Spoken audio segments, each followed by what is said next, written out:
Welcome to Dead Feature Rant, an H1Z1 show. I am your host, Legendary Neurotoxin.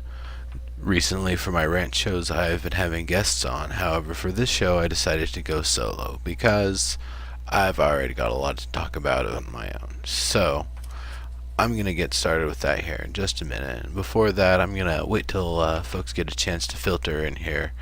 And while that's going on, I'll explain a little bit about why the hell you should give a damn about anything I talk about. So, I'm a lifetime gamer and indie game developer. I've done some amount of studio work as well, and kind of play the field across various different things. Initially worked with ActionScript 3 and Flash, which I kind of self-taught myself. I've worked with Stencil a bit, I've worked with GameMaker, I've worked with all sorts of various different things. Unity, I've done level design, concept design, music, sound effects, a little bit of everything. I've kind of done the whole spectrum. Voice acting, I did a lot of voice acting actually when I was getting my bachelor's in animation. So yeah, I've really done a bit of everything.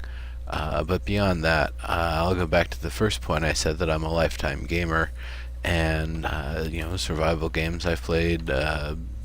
Procedural games are really my big focus, though, and that's one of the things I'm really focused on with this game is how everything's going to work out in terms of things being generated and how everything's actually going to kind of work in the world, how the world is actually going to be kind of built and placed, if everything is just going to be actually designed by somebody, or if it's something that's going to be kind of put together a little bit here and a little bit there from kind of randomized modules.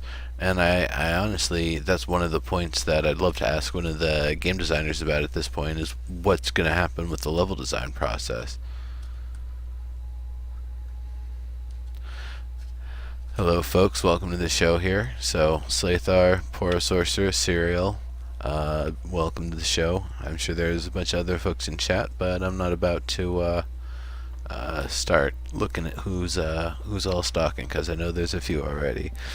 Anyway, so I've got the first subject I want to talk about is kind of the role of players in the game. Now, one of the things about survival games, and really a lot of games that try to have an even playing field, there's some pluses and some minuses to it. On one hand, it's really great that nobody has to invest points in one thing or another just to be able to be competitive with other players. But on the other hand, in circumstances like this, some amount of skills are things that are probably either a bit easier or a bit less nerve-wracking to do, and probably a little bit easier to do and get good at, while there's probably a lot of other things that like driving a tank or a plane or a helicopter, or building explosive weapons, or even trying to fire a firearm accurately in close quarters when a bunch of stuff is coming at you. All of that sort of stuff, someone could potentially do it without massive amounts of training, but it's the sort of thing that someone really have to have a lot of training to be able to do. So a lot of the stuff that you're doing in these survival games, sure, people have been trying to survive around for the past 15 years, so they've learned some various skills, but to what extent is something that should actually be reflected in some meaningful way, rather than simply being a feature that's kind of built in for everyone. Because right now, the way it seems the game is going to be is we've got James Bond MacGyver going on. You can do anything. You just need the materials, you just need the items. And that's kind of ridiculous to me, because there's so much more to it than that. Like, I could see that, plus or minus being used to limit the ability to make certain things like antibiotics, because you might need certain equipment and tools and stuff that just might not be available, or you might not really be able to build in a way that's really clean. But you know what? I honestly don't think that's really the case. Honestly, there's a lot of DIY solutions that already exist today using common materials or things that you can probably find, like Legos, for example, or 3D printers would be another example. You can actually build a lot of the stuff you need to make various things work, or design the housing for equipment, or do various modular things using these types of blocks. So the idea that you need this material, and this material to make a certain item. Well, I could more or less make the same thing out of Legos and glue. Um, there's some amount of that sort of variety and versatility that maybe someone knows how to MacGyver those things, or maybe they don't. But going back to the main point there, um, people don't really know how to necessarily do everything or make everything or use everything, even if they've been on survival mode and been on survival watch their entire life before the incident occurred, and they're just fully trained in all the various survival techniques and how to build anything, and they've got chemical engineering and electrical engineering experience and all this sort of fancy stuff. If that's every character, that actually starts to make the game kind of bland immediately, and actually really encourages Gankfest, because if everybody is able to do combat really well, why don't I just create a character, pick up the first heavy thing nearby, and start trying to kill people, or say hello to the first person I meet, start talking to them, and if they don't kill me, maybe ask that they have like a spare hatchet or something, and when they give it to me, right in the back of the head. So that's the sort of thing that I'm really really not sure how they're actually going to address, but I have an idea on my own about exactly how that could work, and how it could work in a way that's really meaningful, and not only promotes community and teamwork, but it also has a kind of a system, so that way when you die, you don't just come back in the game somewhere as someone for some reason. There's actually a series of consequences that led up to it. So the way that can work is, I don't know what exactly the age of the characters is, and that's actually something that could fluctuate plus or minus based on player achievement or other things.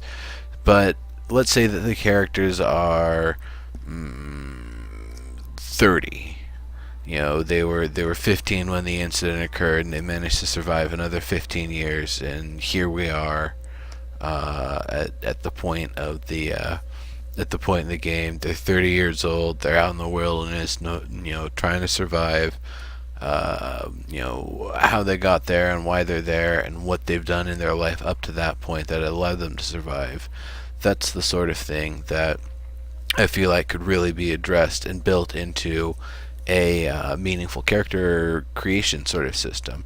Now, before I get into the details here, keep in mind, I'm not saying that anybody should start stronger than anybody else, or faster, or able to carry more stuff, or any of that sort of stuff. Everybody's still going to be attribute wise on the same level, similar height and weight proportions, and similar healthiness, and all of that sort of fun stuff. So that's everyone's going to come in on an even playing field in that way. But the idea is that basically every year that the character was alive up to that point is represented as a series of questions that the player can answer, which will determine what kind of things the character actually did when growing up. And this can be randomized. It might not be the same set of questions every time. You might not necessarily get the same access to the same set of abilities every time.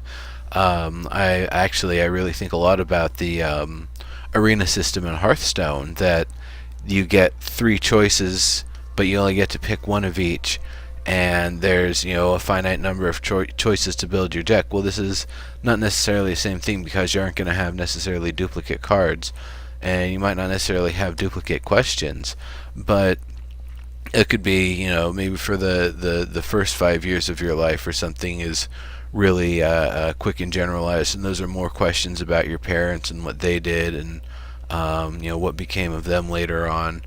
And then from 5 to 15 is kind of your education, what you learned, how you learned, the circumstances you grew up under, and there can be it's not necessarily a plus or a minus if you grew up as a privileged rich kid versus if you grew up as an underprivileged kid in a really rough neighborhood. Each one will have its strengths and weaknesses. So the idea is that by the end of it, you won't necessarily, you're not getting stats that are better than anybody else, and there's not necessarily a skill system, but this is your ability to figure out what your character is proficient in.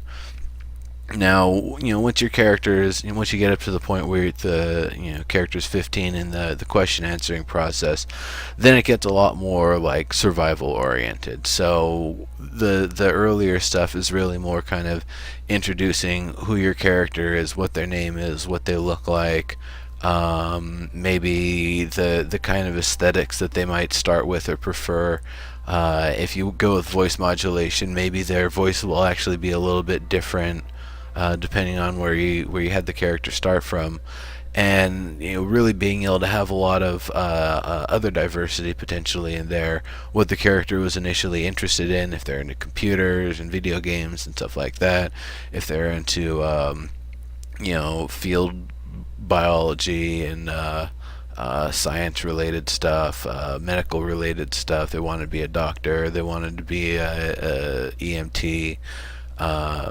Maybe they want to be a skydiver, and they really got into aeronautics and astronomy and that sort of stuff, meteorology, and how those translate later on is going to kind of determine some of the amount of options that are available during kind of the survival phase. Now, that might not necessarily be limited sets of questions about your character.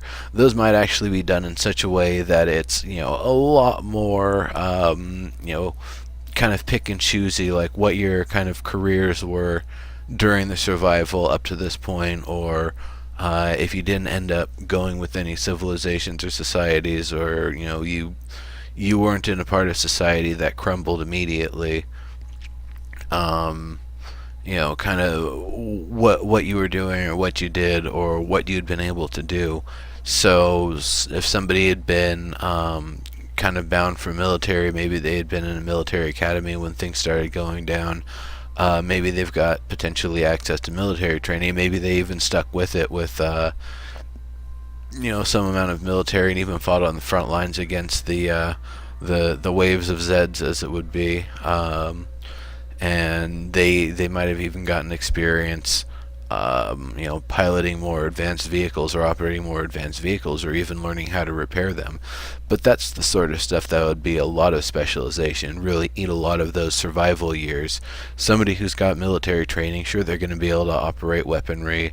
They might have basic first aid. They're going to have pretty decent discipline for anything where that's related, but I don't know necessarily if they're going to have as much access to like social skills or farming skills or music and entertainment and art or other things like that.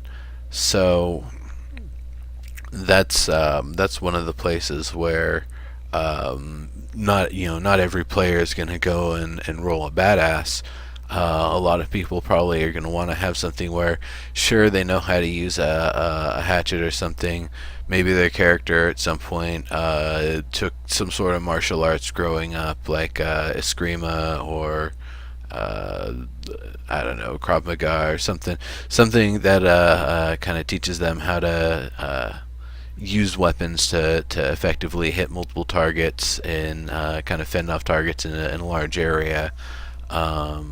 Being able to defend against weapon attacks, that sort of thing. So that would actually have a lot more application, where a normal player without any training or proficiency, all they're going to do, and I guess I'm going to use my phone here as an object. So it'd be just a very basic, the caveman strike. It's just over the head, strike straight towards the head, or maybe you'll hit them somewhere in this area to break the collarbone, shoulder, dislocate something, whatever. That's the basic strike. Everybody knows how to do it. The zombies know how to do it. Untrained anybody knows how to do it. Somebody with training would know how to attack at much more varied angles, and instead of attacking somebody straight on, maybe we'll stand, get off the line from them, step sideways, and kind of swing out like this. So if the target's over here and I'm kind of moving this way and swinging this way, I can potentially dodge attacks from oncoming enemies while still being able to land effective blows, rather than having to square up and potentially have them hit me because I'm lining up on them.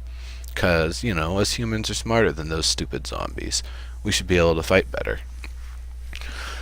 So that's the sort of thing that you'd be able to get with like close combat style proficiency.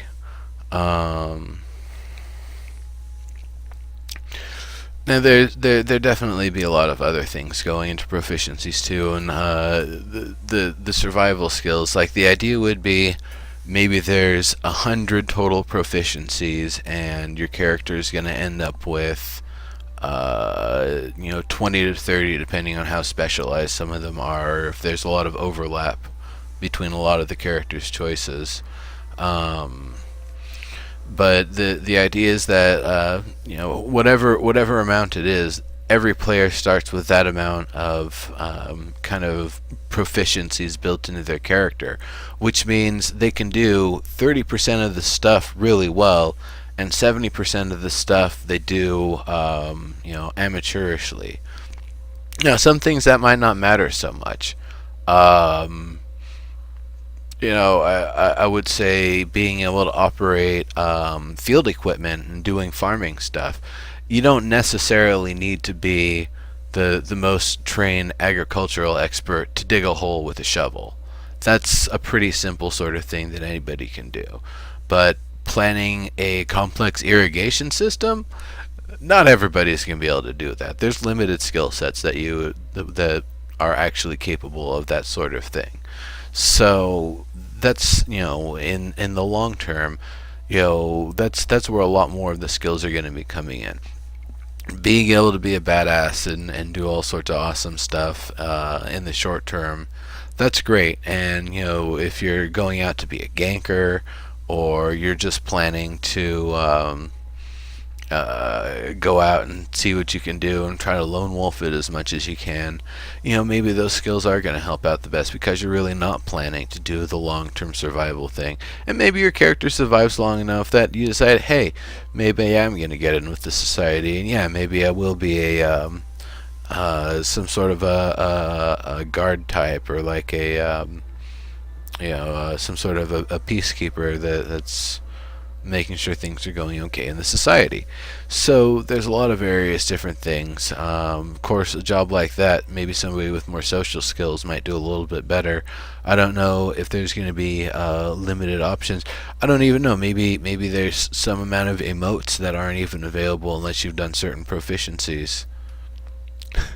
Poro. Actually, that's a really interesting thing, Poro, is that there's apparently talk of supply drops in the game, and that's another thing about players that's just a little bit interesting to me, is the idea that there's someone out there that not all of the world is zombified, and there's some place out there where they're able to fly around and drop supplies for us all willy-nilly. That just seems hilarious to me. It doesn't seem like it serves any purpose. It would make a lot more sense to me if these are helicopters crashing, and there's crates inside that you can potentially pry up and find some weapons in, or tanks or jeeps or other military transport vehicles that potentially get flipped, or I don't know, maybe there's zombies that are smart enough to push a boulder onto something and smash it. I don't know what the circumstances would be, but getting taken out at some point or rendered inoperable, but having the crates inside so that players can still potentially get after them. Now, there could also be other fun limitations, like there's also a fire every single time one of those happens. Maybe if it's raining, the fire gets put out and you can get at it at your own leisure. But maybe if that's not the case, or if it's especially dry, that fire is going to burn and it's going to keep burning and it's going to get those crates eventually if you don't get to them. Now, if it gets to those crates, I believe fire damage will potentially be able to affect props in the world. So if you've got a bunch of grenades and other munitions sitting in a crate in a helicopter and that catches fire and it gets too hot and those rounds start going off, yeah, you better get the hell out of there. That is going to be one big ass explosion. There's going to be bullets flying everywhere. It's going to be a big old mess. Probably kill any zombies around, but the idea is to try to kill all the zombies nearby when one of those crashes starts to happen, or right when it does happen, rather, and clear them all as quickly as you possibly can. Whether or not you're trying to put out the fire, you want to get those crates the hell out of there as quickly as you can. And if you're able to succeed, you and all of your allies that helped out with it will now have a nice supply of maybe some weapons, maybe some rations, maybe some blankets, maybe some sleeping bags, maybe some cement bricks, maybe some rebar. Who knows? I mean, there's so many various things you can find in these crates. It could be, you could do all that work and then it's like, wow, these are crates full of bags of cement. That's fantastic. I think that'd be pretty hilarious, quite honestly. So there's some stuff about the game too that seems really interesting. The idea that how it's going to be balanced. They've said that it's going to be zombies, and the zombies are going to be a threat. But the question kind of came up yesterday. Is it like the balance of a true survival sim, and zombies are just as dangerous and part of the world as wolves and tigers?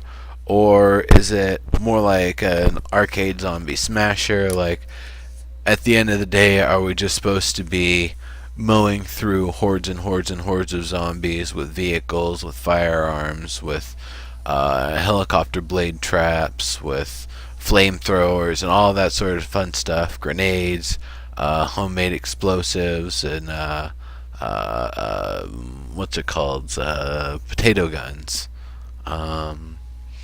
All that sort of stuff, using car springs, some sort of a car spring based launcher. That thing, car springs will take a person's head off, so clean off. Those things are way powerful. So the idea of having something that you ratchet and you have to crank it back up to get it back in position, but you put whatever, some sort of spike or something in it, and you press the button to release it. It's gonna have a real heavy recoil, but it's going to go through the zombie in front of you, and the zombie behind that, and the zombie behind that, and the wall behind that, and the zombie behind that, and maybe you'll get stuck in a rock or something. I don't know if that's the sort of thing they're going for, if it's just supposed to be like hilarious levels of zombie smashing fun. It doesn't really seem like that's actually the intent. But the other idea is that it's supposed to be like a military sim with zombies, and that it's not only are you and everyone else these kind of renegade forces out here on the frontier, but you also have this basically common enemy faction that's not very smart, that's not very well armed, but there's a shitload of them. So that could be the kind of approach that the game is going, and that could just as easily be an Alien sort of game right there. Except you would expect aliens to be a little bit faster than some of these zombies. Of course, these zombies being slow is just because they only have the one in right now.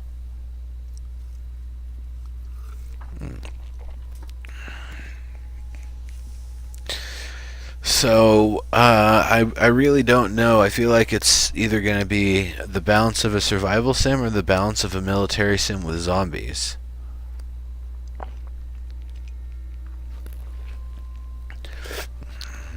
Now, as a military sim with zombies, keeping in mind that you don't have the same kind of supply drops and everything that you would get as a somebody in an actual military that's actually got all of the infrastructure and supply lines and everything set up. So it's more of a like scavenge for materials, build your base, build weapons, arm people, train people, test their loyalty, make sure they're good, train them, and try to set up your little fort in the middle of wherever and call it home. And that's the way that some people will probably play the game. It sounds like the token system would allow for people to actually have a much more military-oriented playing area, where it is going to have a higher prevalence of battle tanks and military transports and assault rifles and all of that sort of stuff. So instead of it being um, zombies as the major threat, they're just part of it. You've got probably one or more enemy military factions that you're gonna have to defend against or ally with, and then watch for coups from within. Um, so that's there's a lot of that kind of human element to it, and it's funny I should mention that human element is a game that Robotoki is making that's trying to do a lot of the same sorts of things that H1Z1 is going to do, and I feel like H1Z1's probably going to end up doing it potentially better, maybe even faster too. I don't know how long that game has been in development, or I guess how much further it's got to go, I'd say. But yeah, good luck to them. H1Z1's going to be pretty awesome. So, um, one other thing with humans is that we recognize each other in various different ways the more we spend time with each other. We can see each other's walk from a distance. That's actually one way that humans can recognize each other from long ways, is you can recognize the person's stride and posture as they're walking. So it's that's one thing that can help visual identification of somebody that you've played around with for a while, or if you use voice comms, anytime you hear their voice, you should get immediate recognition of who they are. If you played with maybe an hour or so sustained, or 2 hours broken up over a period of time, or however it would be. But something like that would be really nice, and it'd just be for that character and just for their character, because with permadeath it'd be a completely different character the next time. You might have the same account name or character station handle over the character's name, but it's still going to be a completely different character name every single time. So, gaining familiarity with another player would really help. Maybe you'll potentially stop yourself from friendly fire if you're about to hit the person, and you pull the trigger, unless they just hit you or something. It would be set up that your character would be aimed at them, but then pull their weapon back and not fire, or move it to the side, or however, so they don't actually shoot their ally. And once again, that could be something that comes with proficiency, that someone untrained might not be as savvy with not shooting their allies. So between increased visual range recognition and radial kind of auditory recognition from being able to hear them, I think familiarity from playing with somebody for a certain period of time would really, really help with being able to get increase basically the recognition radius beyond the basic like 10 or 15 meters that it's going to be right now. So that way, if you do have an ally, and this is something that was being talked about on the podcast Zero yesterday, the idea that a small coordinated group is going to have the advantage because they know who their buddies are versus another group might not be able to recognize their buddies, so they might be sitting there saying, are you friendly, or trying to identify if it's somebody they need to shoot, while that the other person knows, oh, this is somebody I can totally shoot. So that's one of the sorts of things where the recognition will really help. Is if there's two or three of you out in the wild and some gunshots start going off, you'll be able to see immediately, well, it's not the two of us. There's someone else out there that doesn't have a name tag over them. And even if your buddies go a little bit in the distance and you look away and look back, being able to visually recognize them based on their either their voice or watching them move, it gives a lot more versatility with your combat and tactics, and will do really well to prevent friendly fire out in the field. And that's doubly true when you've got a bunch of zombies around too, is because you'll see 8 silhouettes in the distance. 5 or 6 of them are doing the zombie shuffle, and 2 of them, those are your buddies, and maybe they don't know they're being snuck up on by the zombies, so you can do whatever to try to notify them or help them, or however you're going to have that situation go down. So that's enough about players, I think. Zombies. Zombies are really important in this game, of course. It's a zombie game. There's just the kind of simple one zombie right now, plus or minus any variations that are going to happen when they're generated, and that's really cool. And not just when they're generated, but also over time if they're injured, and then they have to compensate for it. So there's 2 different kind of I guess, just for the one basic zombie, 2 ways that it can have modifications to the AI.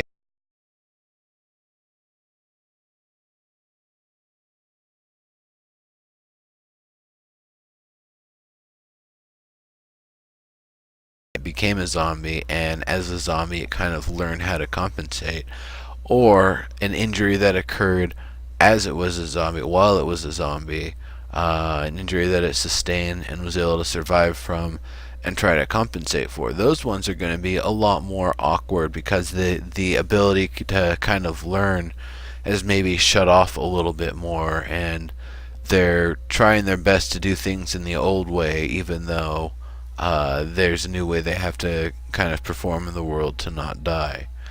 So, or to I guess keep on eating as an undead zombie, not necessarily not die. Um, Now, beyond that, these are non-supernatural zombies. These are scientific zombies, and that was a question I asked. I'm really glad that Smedley was direct about that, and I've seen a lot of people reference it. So I give myself a pat on the back for a good question there. Um, One thing that all then makes me think about is what we can actually do when we're fighting the zombies to actually hinder them. If any form of zombie, the basic ones or the tougher ones or whatever, if they start getting wounded in certain places, does that actually affect them? Damianite, there's been a few different promos. I can definitely get you links to all of those. The Reddit, the H1Z on Reddit is actually the best source of information right now, especially because Smedley admits he absolutely loves Reddit. So that's where he's got things set up. He doesn't really mind. I don't think he actually has the keys to the page there, but there's a lot of really good information, discussion going on there, and I believe all the info is probably posted on one of the sidebars there. Um, anyway, So if a zombie is wounded in the arm, in the shoulder, even in the hand, I would think that would potentially be able to reduce the amount of damage it does. Now, currently the setting is 3 hits from a zombie and you're done for. But the idea that you could potentially have an injured zombie that isn't able to potently deal a full strike, um, or maybe the lower jaw is missing and it's just kind of going after you with the front teeth, like ah, uh, which would be hilarious, and I'd really love to see that. Um, that it wouldn't be able to have the same kind of power and the same kind of damage impact. Um, and yeah, Damien, that's exactly what I'm going after here. Is like if you can actually blow their hands off, or you can chop it off with a hatchet, or cut their leg off or something and leave them limping. Um, there's a lot of different ways you could render them not necessarily fully harmless, or maybe fully harmless, like you're saying there, Damien, or at least kind of leave them in a state where they aren't going to be able to pursue anymore. So if you've just got some sort of a low trap that kind of shoots out blades, or like a low spinning helicopter blade sort of thing, it'll take their legs off if it doesn't just sit there and cut them to pieces if they aren't flung out of its radius. So there's a lot of different sorts of stuff like that, and it'll give players a lot of things to work with. Now, another thing they were talking about yesterday was the idea of trying to fight zombies that are on different eye levels. You've got ones that you're looking at, directly at eye level, got ones that you're looking down at, ones that you're looking up at, and the various potentials that come with that. So I think that's also a really nice feature of why someone would want to be able to go for the legs and get away rather than go for the head immediately, is that if you're looking for leg shots on walkers, you're also potentially scanning for crawlers, or ones that are doing like a hand coming up out of the ground that's going to grab you and then try to pull you down or pull itself up on top of you, sort of thing. Um, Tolmart, I think like 3 solid hits kills you, just because that's the current dynamic they've got it set up with. I'm not sure how much armor mitigates that, what kind of first aid medical skills they have. I don't know if that's 3 bites or if swings also count for that sort of thing. Now, another thing about this is also being able to limit the types of things that a zombie can do. If it has no hands, it can still bite. If it has no jaw, it can still swing. If it has no hands and no jaw, then yeah, it's really not nearly as much of a threat anymore. It's just going to kind of block you and be an annoyance and try to bleed all over you or something. I don't know. Stink you up. Maybe it's able to scream still or make sound to alert other ones. Um, so that's it'd be a really nice system to have, and give people a lot more versatility in battle, and give a lot more purpose to a lot of various types of weapons and tools and traps that could be deployed, as well as why they would be meaningful to deploy at a lower level or a higher level, or what level they would actually be meant for. And if I didn't say before, hi Tolmart, thanks for coming here. So got there's a lot of different variations they could have on these zombies. Just because they're not magical doesn't mean they couldn't potentially adapt and evolve in various different ways. So I talked about one that potentially digs. Maybe it's sensitive to light, so they found out they learn immediately to quickly burrow and just have like their hand out or something, or stick out a limb every now and then if there's movement nearby, or otherwise to kind of detect if their hand feels like it's burning because of the sunlight, because they're photosensitive or whatever. They'll stick their hand back in the ground, and they'll just stick it up every now and then. but you'll be able to indicate from that oh crap, there's a digging zombie over there, or you'll see this mound of dirt that kind of looks loose like an ant hole, except the ants are big. And that would kind of indicate once again that you've got a digger there.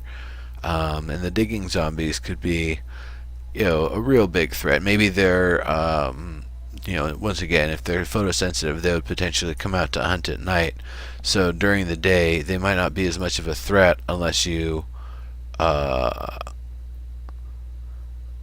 walk over them and the arm grabs you, and then they decide, well, even though I'm photosensitive and it's going to burn me to get out, the overwhelming need for a zombie to eat that flesh will cause them to come up and try to grab you and try to bite at you while you're grabbing. So then you have two objectives. One, you have to be able to free yourself, which a wrestler or somebody with some sort of combat training is going to be able to potentially get themselves out of. And then two, those bites, because they're still going to be trying to bite you. Now maybe if they kill you, they actually pull you back down into their burrowed hole. So A, it's harder for people to find you and find the materials you left, and B, there, other than some blood splatters in the area potentially, there is no evidence that you are actually there. So if you are out in the wild and you get snuck by one and someone comes by 30 minutes later, they might not know, they might not see the evidence anymore, and they walk by and they get snuck too. So that could be a really, really dangerous sort of zombie. Now, how you escape could just be as simple as like mashing spacebar, mashing control, and spacebar will try to break the grip, or control will try to kind of duck out of it. Plus or minus also being able to deliver attacks, but if something has wrapped you up with the bear hug and it's got you around the arms, it might not be as easy to get a swing in at it.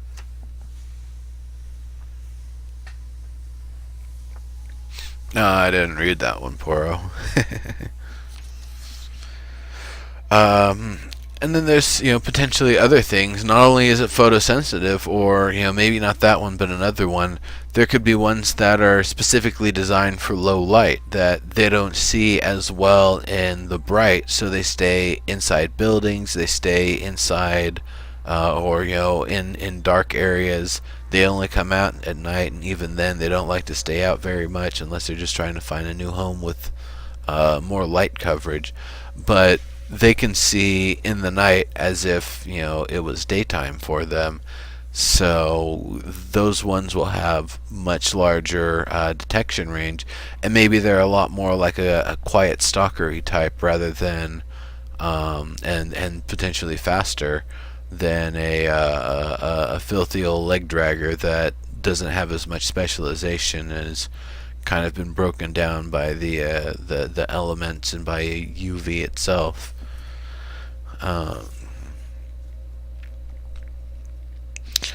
And that there could be plenty of variations on that. Not just a low light version, but thermal versions too. Ones that can actually see through walls. Ones that can actually they hone in on heat sources.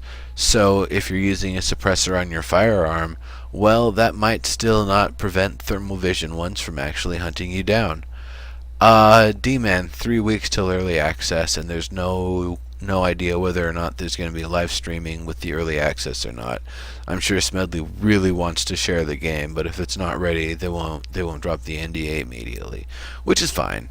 That's part of the reason why I'm doing the Dead Feature Rants now, is so that way we can get as much ideas and content and stuff in as we can before it actually goes into NDA mode, in case it isn't opened up immediately.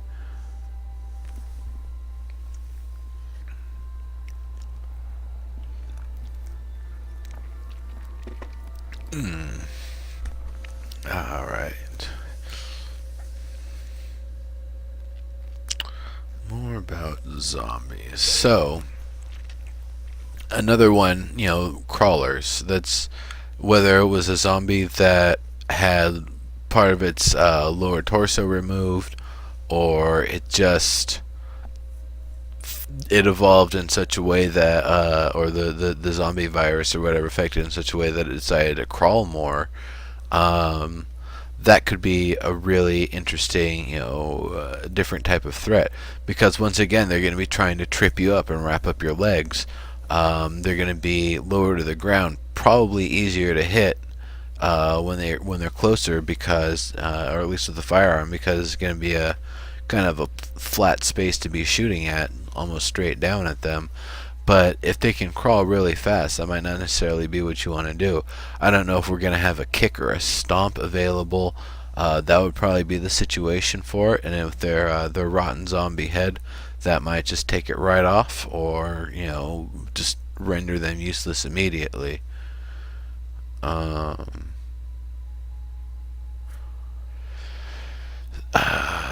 Now, yeah, runners are another thing. They shouldn't be able to run faster than humans. And I think another thing is how well sustained they are. If they've been eating a lot of flesh recently, I don't know how the zombie virus works, if it actually accumulates muscle, or gets stronger and faster the more it eats and feeds, or if it's how that actually works.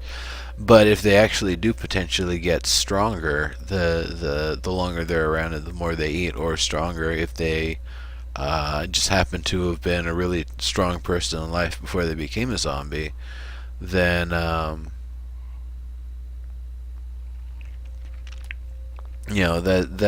they could potentially be not necessarily supernatural speed, or something that's considered superhuman, but they could end up being a lot more fit than a normal zombie. Um, Now, at the same time, they could also become deformed, become this big, like, freaky, cancerous mass of, like, teeth and hair and muscle and stuff that's just disgusting to look at, and probably smells abysmal too. But with all this deformation, it's also got just hideous strength. And it's actually, this would be your Kool-Aid man. That's actually, it's slow and lumbering, but it can smash through walls, and it's gonna just wreck any player or even vehicle that it comes across if it needs to.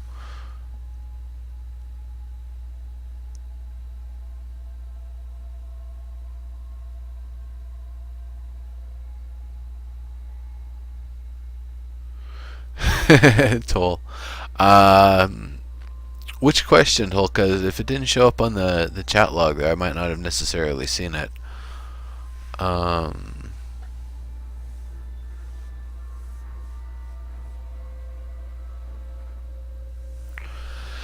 all right.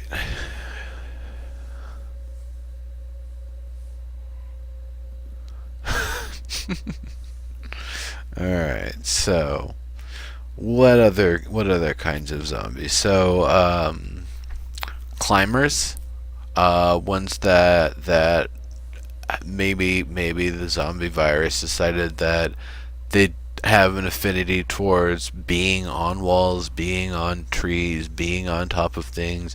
Whatever it is, they like to not be on the ground. Maybe they're hanging out on a fence waiting to fall on you, like a those Koopas from Super Mario World that were chilling on the fences. Thanks for the follow. There's so many different things that they could potentially be trying to climb on or climb over, whether it's the inside of walls and their head turns around 180 degrees, or they're climbing up over buildings and they just want to try to jump and climb after everything. And those ones could be hilarious, because you have one that's up on the top of a building, then it spots you and it decides to try to pounce at you, but of course, if it misses, it's just going to splatter. If it hits, though, you might be in trouble, because you're going to probably take some damage and get splattered. D-Man, it's for first person and third person. Poor, I don't know if they're actually dead or mindless. I think the word undead is kind of unfair to use here, because once again, these are science zombies, not supernatural zombies. So, as science zombies, they're not undead. They're more of like a horrible mutation sort of thing. Maybe it's like a parasitic sort of interaction that's going on.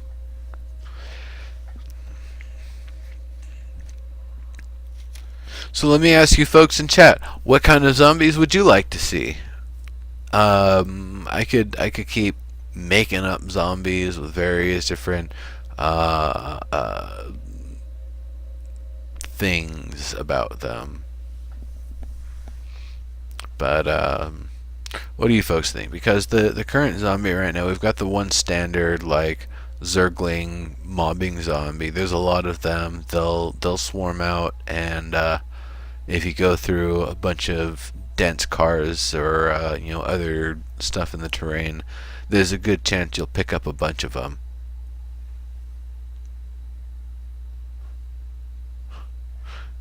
Yes, Tanlin, they are science zombies. Yeah, that's a good point, Tomar. But once again, I don't know if that's like a state of health and a lack of negative conditions sort of thing that allows them to be more aggressive. And I don't know if they're going to have like a predatorial sense like animals have, whether they decide something's too big of a threat and they won't go after it, or if they'll hold off because they think it's too big of a threat. Um, No, Tanlin, I'm not. I don't think Smedley agrees with you on that one. And he seems like he's pretty involved with the project here. So I'm pretty sure.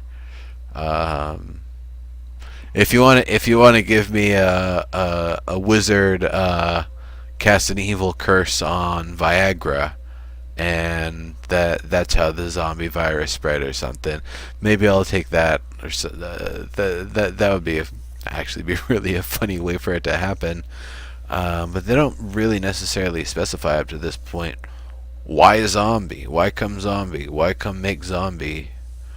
Um, so we don't really know right now 100%, and I feel like that's the sort of thing they're gonna slowly, a combination of like slowly reveal over the course of the game, as well as having something that stays absolutely vague the entire time.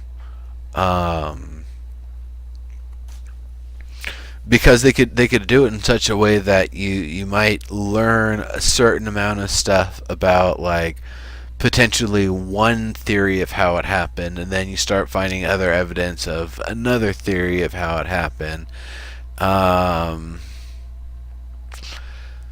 there's a lot of sorts of stuff like that where it could be 20 different branching hypotheses on what caused the zombies, and it could turn out that multiple things are actually true, or that they're all true, and that they're all actually interconnected in some way, but we might not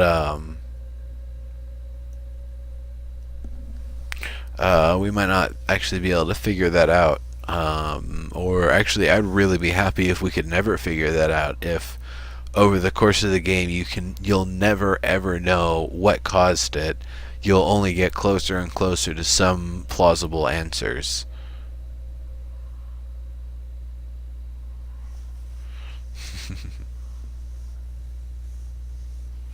Yeah. And that would be a lot of fun. That'd be really, because then you would actually be able to have in-game role playing where there's different like factions of scientists or whatever that are trying to say, this is what it is, and this is what we need to cure it or prevent it or whatever. Or this group saying, no, this is what it is, and this is what happens, and this is what we need to do about it. And then they have potentially conflicts, either directly or indirectly, in trying to persuade others to one ideology or another, one style or another, and end up having basically rivalries around, Formula A versus Formula One, and which one is going to be the one that's gonna save them from the zombie apocalypse in the end. And that's, once again, I really want it to be something that we can never actually achieve, that we get closer and closer to an answer, but then we can just never find the final evidence or the final piece of the puzzle, or something happens that potentially destroys or corrupts data in such a way that the project, unfortunately, doesn't get scrapped, but various results and methods and such become lost and then have to be researched again before they can get back on track with the progress. So that's something that could be really fun. Of course, there could be servers that are spending, every waking hour trying to find the cure and find the solution. And if that's the route they go, there's a good chance that SOE would actually have to find some way to intervene. Um, Whether or not it's actually building in some sort of a method or mechanism that will constantly prevent or hinder their progress, or if they'll write in kind of more steps or more things, or like a piece of evidence that throws a wrench in their entire plan and their entire theory, and causes them to have to go all the way back to the drawing board, or have to completely change their research in order to try to figure it out. But whatever it is, I really like the idea that zombies are not, it's not really ever explained or known to players how it comes about or why it happens, or why it initially happened, I suppose. But players could learn potentially why it can cause other players to be infected or not. And that's another thing. Depending on how the player is killed, they should potentially become a zombie or not. Maybe there's an infection level.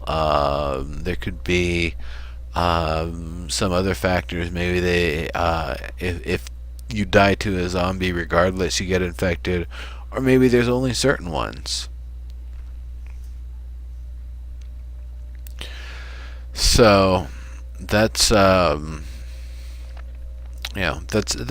my kind of piece on zombies here, because there's there's a lot that could go into it, to be perfectly honest, and what the zombies could be, what their role is, how many they are, their density, the variety, regions, whether they're lone hunters or they roll in packs, or if there's no organization at all and they just kind of meander around aimlessly, whether they try to fight each other, eat each other, whether they'll compete with one another to try to get at human flesh.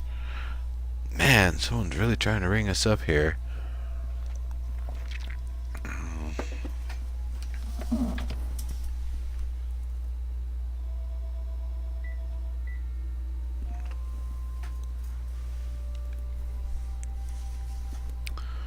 Alright. So they're animals and their role in the game, because it isn't just humans and zombies.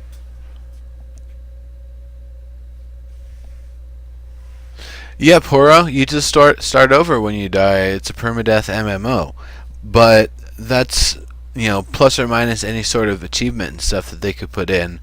If you lived for a while, maybe you've got, instead of a character who's 30 years old, you have a character who's 35 years old. So you've got 5 more points of proficiency to put into it. And if the system worked like that, instead of what your character did up to the age of 15 and then the survival skills after that, you've got 15 to 20 unlocked, and you can have a lot more advanced stuff. Like, that's really potentially where you'd be able to get your military career in, because I don't think you'd be able to learn how to pilot a tank as a 15-year-old right when the shit goes down. So that's something I could see them doing. It wouldn't, once again, nobody would have better attributes than anybody else, but it would give somebody a bonus, an incentive as to why they should keep their character alive and try their very best to not have it die, because that means their next character is going to end up being potentially that much better. Thanks, Nightbot. And having the better character and having had all of that prior experience with survival, um,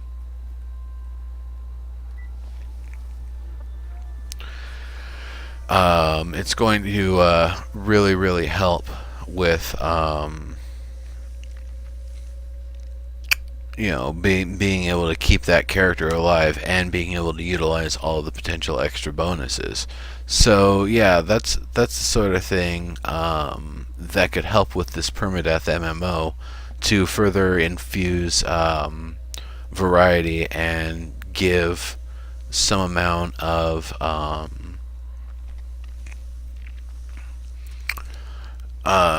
basically giving an incentive not to just go out and be a ganker, and why should you and your buddies should really be wary of gankers and set up your society in such a way that you don't have them, and you try to avoid them as best as possible.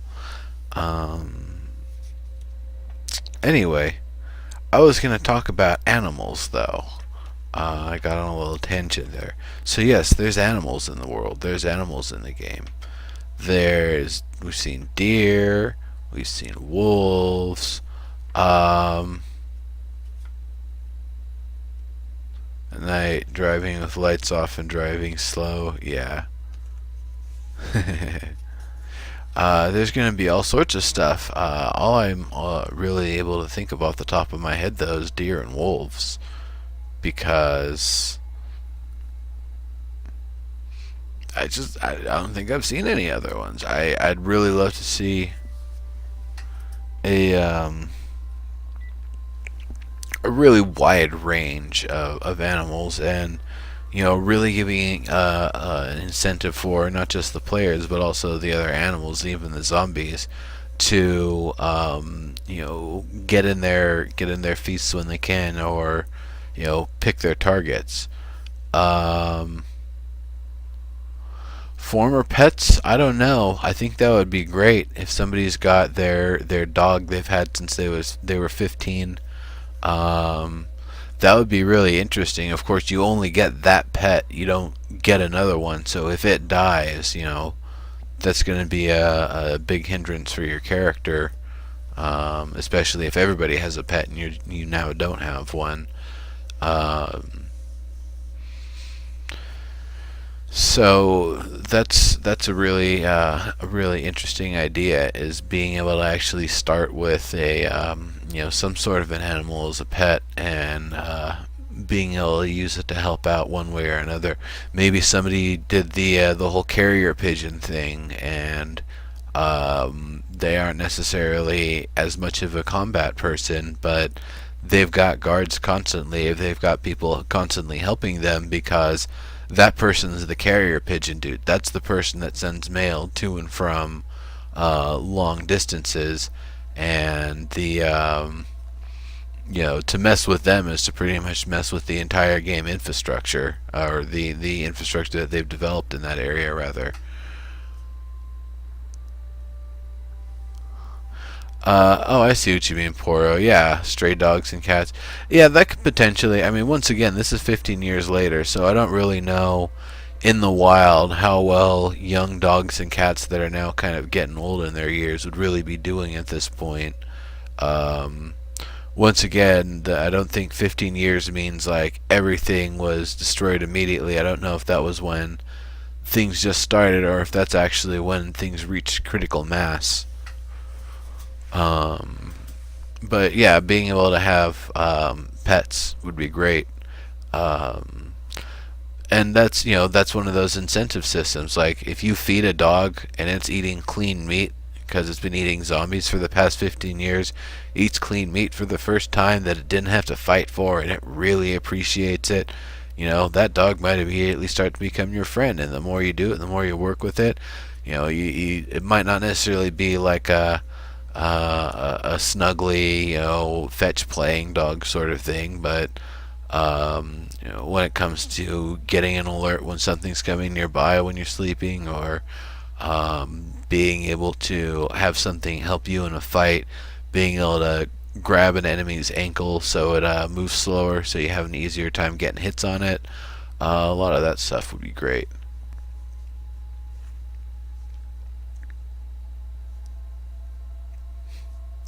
Yeah, there could be. Once again, Poro. They would be domesticated, dog breeds versus just the common wolf. Yeah, that would be a. There would be both rolling around, and that'd actually be really interesting to see how that works out. Um, and I don't know what kind of varieties of dogs, if they're gonna have um, just one or two types, if they're gonna have a whole range of dogs and their various abilities and variations. If they're gonna have that same kind of variance with foxes and weasels and bears and all of that sort of stuff, badgers. Um, what we're actually going to see, the kind of animals, I don't know. Some of them could just be extinct because the food chain, the food supply, has been severely destroyed for them, severely damaged or destroyed, and things have died off. Um, so that could be their explanation for limited sets of animals in a region is just extinction. Things died.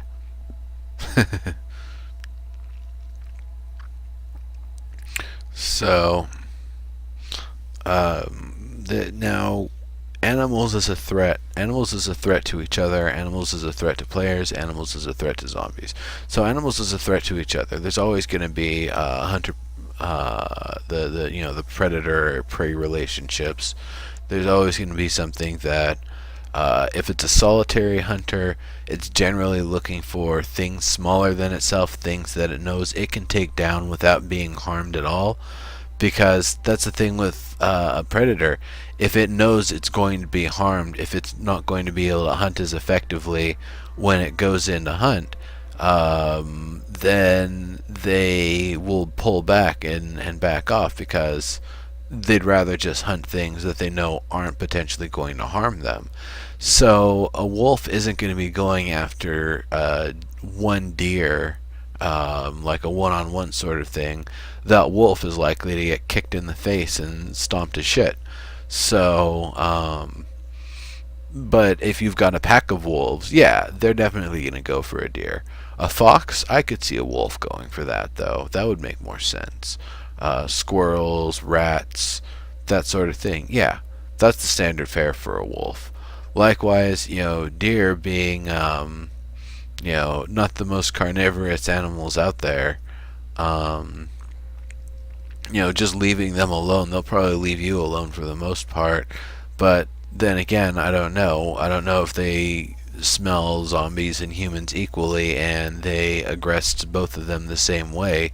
And I don't know if you got really aggressive deer and stuff like that out there, if their antlers are just going to be all broken and fucked up all the time, or if maybe over the past 15 years, only the strongest and the toughest ones have survived.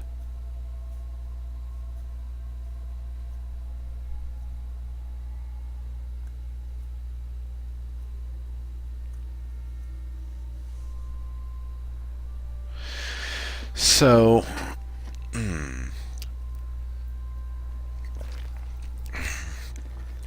and then once again, it's a one versus group sort of thing. Like if you've got one hungry wolf, it's not going to rush into a pack of 5 people and try to get a meal. That's death. But if there's one kind of straggler lagging behind and the rest of the pack has already moved ahead, yeah, they'll stalk them and they'll see if they can take an opportunity to take them down and get a meal without any interference from the bigger group. If they're really desperate, because that's a point Poro raises there, is that yeah, the desperation factor can definitely cause a predator to attack even when it wouldn't normally. And then the other thing, not just desperation that it's hungry, but desperation that it's cornered.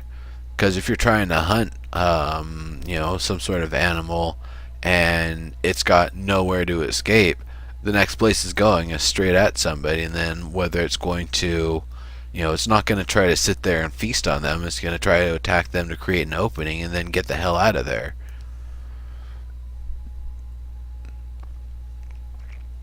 So that'll be interesting. And I don't know what kind of bugs there's still going to be. I figure there's going to be way more bugs surviving a zombie apocalypse than anything else.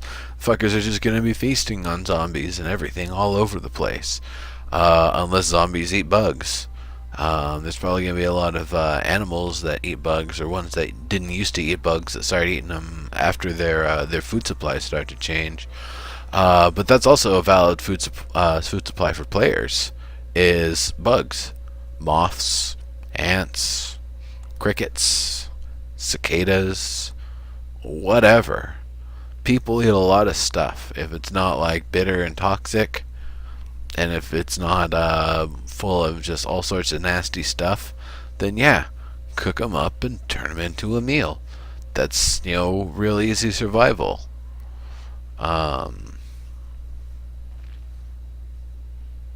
Zombie bunnies. No, actually, there won't be animals or insects or anything like that the virus actually affects. It specifically affects humans.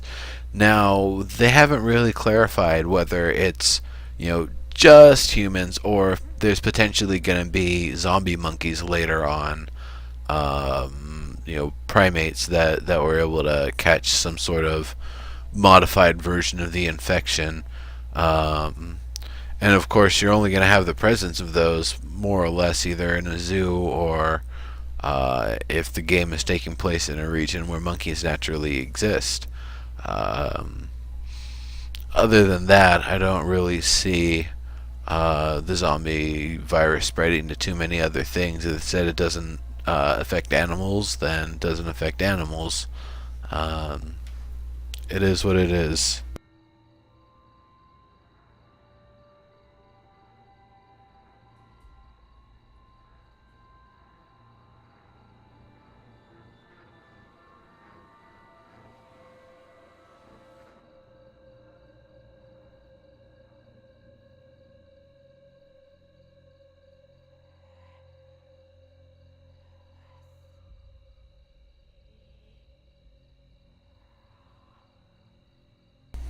Whoops!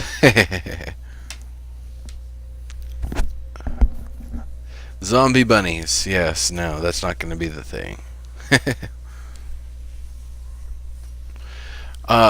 So now this also creates other kind of questions. Can the animals actually eat the zombies? Is it more nutritious, or do they just crap it out?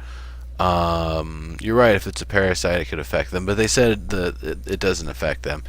I mean, maybe it doesn't affect them in as much as it either instantly kills them or just passes through their system.